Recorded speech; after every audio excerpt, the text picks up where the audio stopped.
I think so, just more than anything, just from an evaluation standpoint. We had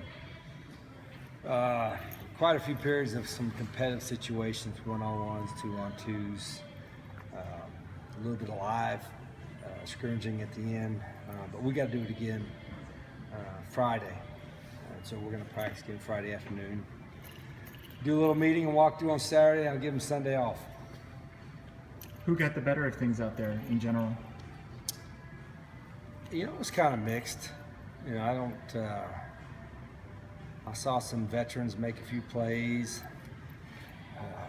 but I didn't think any particular unit was dominating over the other, which is probably a good thing. Caitlin Butler, there's a report that he's going to Glenville. Yeah, how about that? You know, one of our former guys, Coach Smith's cousin, Eric Smith, the head coach there, and it's a great opportunity. KB did a great job for us, and it's going to, I mean, I love Glenville. Of course, I was there for 7 years, and I think it's a great place for him. So Cam Denson is going into his senior year now. Do you think there's a greater sense of urgency for him to I do, produce? and there needs to be.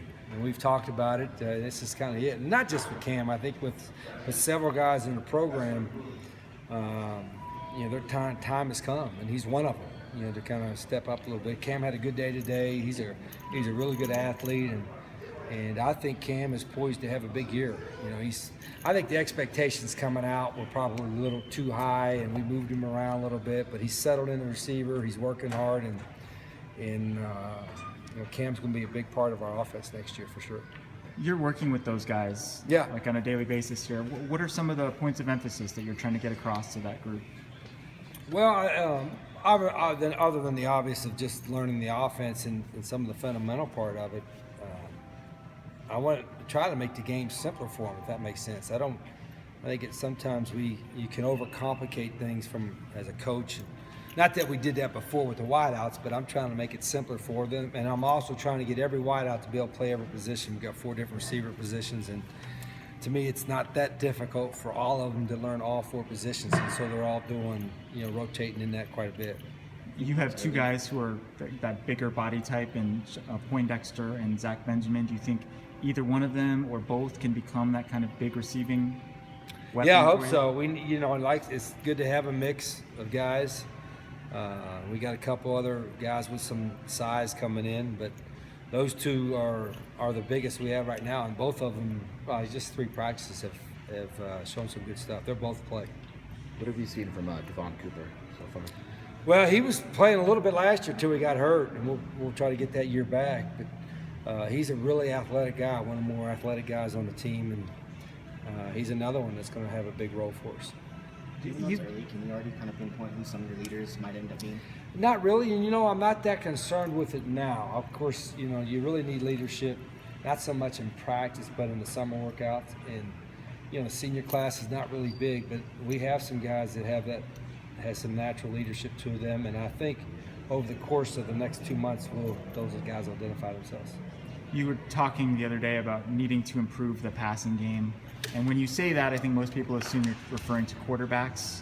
Did the receivers do their jobs for the most part last year, or is it I don't think anybody did. You know, I think it's all of us. You know, it's the protection, it's the routes, it's the quarterback, and so this is the staff. It's all of us trying to make an improvement in that. And you know, if you can run the ball well, you know, you don't have to throw it as much. But you know, people can force you to throw. They can outnumber you in the run game, and we got to be prepared for that. And we have the ability. Our quarterbacks have the arm strength and the ability to make all the throws. So we'll get better at it. We're going to work really hard on it. But what's most important, one of the most important things is those guys got to work on a lot on their own this summer and get the timing down before camp starts. Can the pads going on change your perception of a player, good or bad? Who's that? Can the pads going on change your perception of a player, good or bad? Oh, sure. I mean, it exposes a guy. If he's going to be soft, the pads will expose him. I don't think we have any soft guys, but we have some that, you know, maybe aren't quite as rough and aggressive as they need to be.